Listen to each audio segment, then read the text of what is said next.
সারা বিশ্বের মতো সৌদি আরব, সংযুক্ত আরব আমিরাত এবং ইতালিতে যথাযোগ্য মর্যাদায় পালিত হয়েছে আন্তর্জাতিক অভিবাসী দিবস। আলোচনা সভা আয়োজনের পাশাপাশি অভিবাসীদের কল্যাণে নেওয়া হয়েছে সময়োপযোগী পদক্ষেপ। অনুষ্ঠানে অংশ নেন বিভিন্ন শ্রেণী পেশার প্রবাসী বাংলাদেশিরা।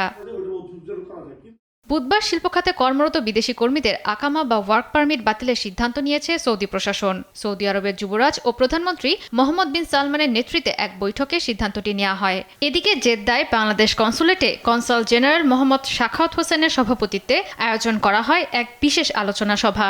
সেখানে রেমিটেন্স যোদ্ধাদের অবদান ও তাদের অধিকার সুরক্ষার বিষয়ে গুরুত্ব আরোপ করা হয়। আপনারা যে দেশে আছেন সেই দেশের যদি আইন কানুনটা মেনে চলেন, তাহলে এটা এই দেশে আমি এখানে যতটুকু আমি জেনেছি যে এদেশের আইন কানুন অত্যন্ত কড়া এবং প্রত্যেকটা একটা সবকিছু ভিজিলেন্সের মধ্যে থাকে। সর্বস্তরে প্রবাসীদের উপস্থিতিতে রিয়াদের বাংলাদেশ দূতাবাসেও আয়োজিত হয় আলোচনা সভা। দক্ষতা সনদ নিয়ে সৌদি আরবে আসার আহ্বান জানান রাষ্ট্রদূত মোহাম্মদ দেলোয়ার হোসেন।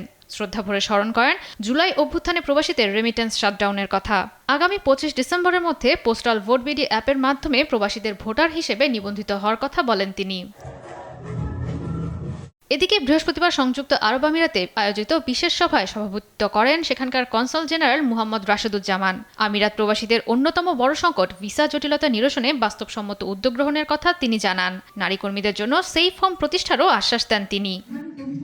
প্রবাসী বাংলাদেশিদের অংশগ্রহণে ইতালির রোমে বাংলাদেশ দূতাবাসে আয়োজন করা হয় আলোচনা সভায় অবৈধ অভিবাসন কমিয়ে বৈধ, নিরাপদ ও নিয়মতান্ত্রিক পথে অভিবাসন বৃদ্ধির উপর জোরারোপ করা হয়। প্রধান অতিথি হিসেবে বক্তব্য দেন ইতালিতে নিযুক্ত বাংলাদেশি রাষ্ট্রদূত এটিএম রকিবুল হক। কর্মসূচি হাতে নিয়েছে সেটা হচ্ছে নারী, মহিলা, শিশু এবং বয়োবৃদ্ধদের জন্য আমরা কনসুলেট একটা ওয়ান স্টপ কাউন্টার করতে চাচ্ছি, যে নারী, বৃদ্ধ এবং শিশুরা তাদের যে কোনো কাজের জন্য শুধুমাত্র ওই কাউন্টারে যাবে। অনুষ্ঠানে বিভিন্ন প্রদেশ থেকে আগত প্রবাসীরা বৈধ অভিবাসন নিয়ে নিজেদের অভিজ্ঞতার কথা তুলে ধরেন। জয়া সরকার, নিউজ ডেস্ক, দেশ টিভি। থানায় মামলা করছে এবং ইতালিয়ান পুলিশ এখন